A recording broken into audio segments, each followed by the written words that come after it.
BCS এর প্রশ্ন ফাঁস কাণ্ডে তোলপাড় যখন সারা দেশ, তখন হঠাৎ সামাজিক মাধ্যমে শিল্পী তাহসানের নাম জুড়ে ছড়িয়ে পড়েছে নানা সংবাদ। পিএসসির সাবেক চেয়ারম্যানের গাড়ি চালক আবেদ আলীর আঙুল ফুলে কলাগাছ হওয়ার ঘটনা প্রকাশের পর তোলপাড় চলছে দেশ জুড়ে।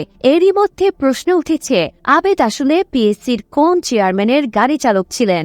সংবাদ মাধ্যমগুলো হন্যে হয়ে খুঁজছে সেই প্রশ্নের উত্তর।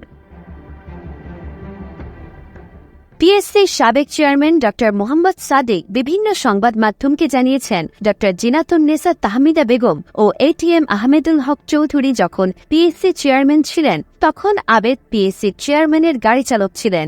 ইকরাম আহমেদ যখন চেয়ারম্যান ছিলেন, তখন আবেদ বরখাস্ত হন। পরে তাকে চাকরিচ্যুতও করা হয়। জানা গেছে, সঙ্গীতশিল্পী তাহসানের মা অধ্যাপক ড জিনাতুন্নেসা তাহমিদা বেগম ছিলেন দেশের সরকারি কর্ম কমিশনের নিয়োগপ্রাপ্ত ৮ম চেয়ারম্যান। ২০০২ সালের ৯ মে তিনি পিএসসি চেয়ারম্যান হিসেবে দায়িত্ব লাভ করেন এবং ২০০৭ সালের ৭ মে পর্যন্ত এ পদে ছিলেন।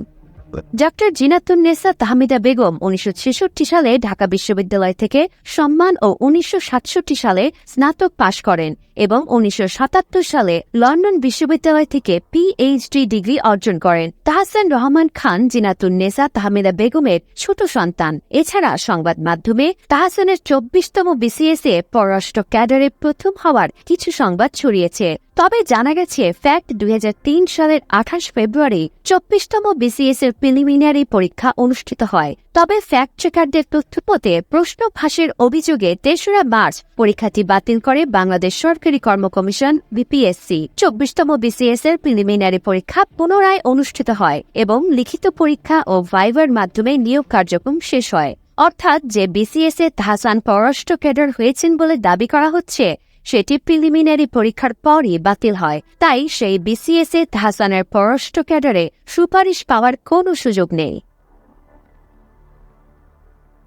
সৈয়দ আবেদ আলী প্রশ্নপত্র ফাঁস সংক্রান্ত তার দুর্নীতির বিষয়ে আদালতে স্বীকারোক্তি দিয়েছেন। মঙ্গলবার বিকেল ৩টার পর ঢাকার চিফ মেট্রোপলিটন ম্যাজিস্ট্রেট আদালতে তাদের ১৬৪ ধারায় আলাদা স্বীকারোক্তিমূলক জবানবন্দি রেকর্ড করা হয়। জবানবন্দি রেকর্ড শেষে সন্ধ্যায় তাদের কারাগারে পাঠানোর আদেশ দেন আদালত।